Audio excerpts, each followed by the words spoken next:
What's up guys, today we're going to talk about imbalances within your body, in your muscles, both in size and strength.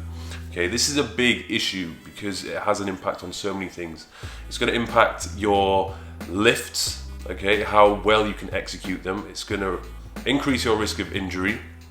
It's going to limit how big you can get in certain areas, and it also just looks, pretty stupid.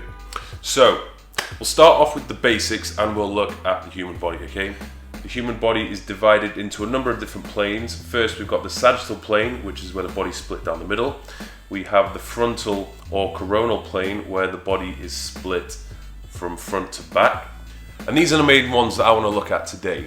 So if we start off with the frontal or coronal plane, where the body is split from the front to back, one of the most common issues which I see people have is protracted shoulders. Now, this is when the shoulders creep forward and, even in a worst case scenario, the back is actually rounded at the same time, making things twice as worse. Now, there's many reasons why this can come about. The most common one tends to be people just living quite inactive lifestyles where they spend a large chunk of the day sat over a desk, okay? Again, this is usually combined with the fact that people don't really do any resistance training. The only form of exercise they do is cardio. So what that's doing is not really strengthening their back muscles, which actually need to be strengthened in order to sort their posture out. All those people that do train, they simply just don't do enough back or rowing movements within their program. They might just go to the gym every other day and do chest. Okay, you're gonna end up with a pretty ridiculous imbalance if you keep doing that. The next one we'll move on to is the anterior pelvic tilt. This visually looks like your bum's sticking out and your abs are hanging out, like you've got a belly. This is caused by a tight back and tight hip flexors, along with loose or weak core muscles, along with hamstrings or glutes. Now, as you can see here, I'm just going to do a little demonstration of what it looks like. Obviously, this is highly exaggerated, but there are some people out there that do look like this, especially some of the girls on Instagram these days. Now, the rounded shoulders, poor posture, anterior pelvic tilt, they usually come about from lifestyle issues. Now, if we look at something else, these issues are usually found or caused at birth, okay? You've got scoliosis, kyphosis, and lordosis. And this is more of an issue, and it's definitely harder to fix. Now, I'm not going to go into too much detail as to how you can fix this or how you should get around this when it comes to your training. But, this is something you really need to address. And to be honest, if you do have this, or any of these cases, you'll probably know about it because your spine's going to be a little bit curved. Now, I'm not a spinal expert. It's probably best to see a professional about this, but yes, you do need to be aware about that when you are training. Now, as I mentioned before, poor posture and the rounded shoulders, it can have a big impact on your lifts. I'm going to show you in this example, this demonstration when it comes to doing bench press, dumbbell bench press, okay? Here, you can see in the first example, I'm pressing with my shoulders protracted. So I'm actually, on purpose, pushing my shoulders forward. And what happens when I do this is I'm placing the majority of the tension created by the weight on my front delt, and I'm not getting much tension placed on my chest, and I'm not really able to squeeze it at the top of the movement. Now, if I pause, I reset, pull my shoulders as far back as possible, which I can do because I don't have rounded shoulders. You can see that I'm placing much more tension on my pecs and getting a really good contraction at the top of the movement. And the same thing comes from whenever you're doing any kind of back movement. If you have rounded shoulders, it's going to be very hard for you to actually retract them. Okay, retraction of the shoulders means you're pulling them back as far as possible. That's your back muscles contracting, bringing the shoulders back. And if you can't do this, you're not going to be able to get a full range of motion when you're doing the back movements. So it's going to be a big issue. How do you fix rounded shoulders and poor posture? A lot of it really is down to resistance training and really teaching yourself how to actually retract your shoulders. Like I said, these people have never really done it before. So first of all, you need to learn how to pull your shoulders back in the first place. There's a number of different exercises you can do to help improve that. And you can even do it just with your body weight. Just learn how to pull your shoulders back, okay? It's not gonna happen like that. It takes time and repetition over a set period of time in order for you to get better and better at it. Now, if we move back to the sagittal plane where the body is split into. This is where a lot of people have issues when it comes down to imbalances. People say, Mike, why I got one chest that's bigger than another? Why is my left bicep massive? Why is my right one tiny? Why is my left lat, why can't I get better contraction on my left lat compared to my right lat? Okay, this is something which is very common, and even in myself, you know, it's something which I can work upon. And the causes of this, most of the time, are down to just poor technique and poor exercise execution. So I'll run you through a few examples of the causes of some of these issues which people are having. The first exercise is a shrug, where you're getting much more elevation on one side compared to the other.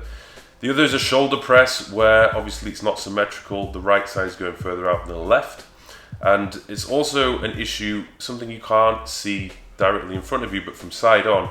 If you're not perfectly symmetrical in the way that you press the dumbbells up, again, you're going to cause problems. The same goes for doing some kind of a pull-up. Obviously this is highly exaggerated, but you can see that I'm using much more of my right side to pull compared to my left. And I'm doing the same thing here again with the wide grip. It's not symmetrical. You're not going to be able to see this in the mirror, so you're going to have to record yourself to see if you're doing it right or wrong. Even when it comes to squatting, I see a few funky variations. There's one I've seen people do where there's a little tilt at the bottom of the squat.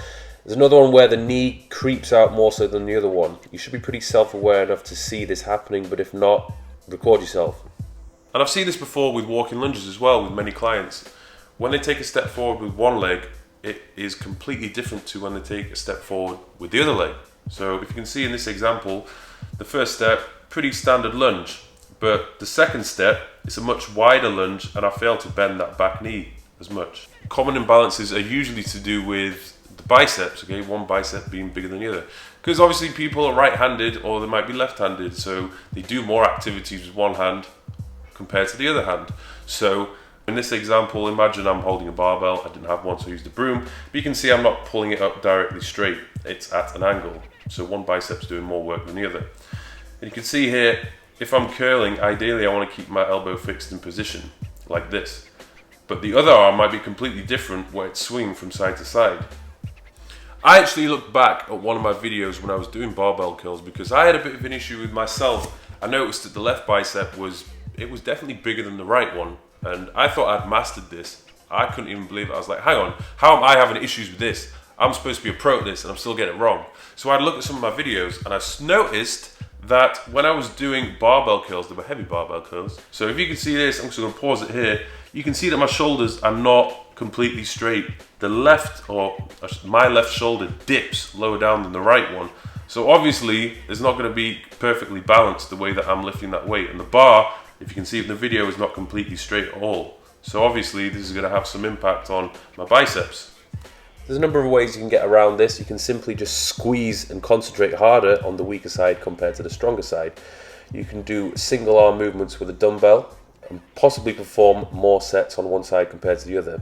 I would probably advise staying away from barbells and focusing on dumbbells completely, and maybe introducing some cable work to really iron out those imbalances or weaknesses. And the same comes for doing any pressing or flying movements. And I would prioritize unilateral rowing or pushing machines, which are going to completely work each side independently, as opposed to you pushing or pulling one solid object. Now, it might not be obvious whether or not you actually have a problem or not, whether you do have an imbalance. So the first step you have to do is just to assess yourself. Look at yourself in the mirror and check to see if anything seems out of order, or even just take measurements with a tape measure on every part of your body and see if anything's different. Okay, second of all, you need to make sure that everything you do whenever you're looking in front of the mirror is 100% symmetrical. Okay, anything that you do has to be exactly the same on the right side as it is on the left side. If you can't see yourself doing it, for example many back movements, then it's more than likely you're going to have to record yourself and have a look at the footage to see if you're doing everything okay, or just close your eyes and visualize everything as much as possible. You also need to focus on your weaker side a little bit more, so that might mean doing a little bit more volume, or it might just mean just concentrating more. You say, for example, if you're pulling a weight up or moving it, try and focus more on pushing or pulling it with the weaker side compared to the stronger side. And finally, I'd probably recommend just staying away from barbells for a bit. So barbell rowing, barbell pressing, whether it's machines where it's not independent, I'd probably avoid them for now, yeah?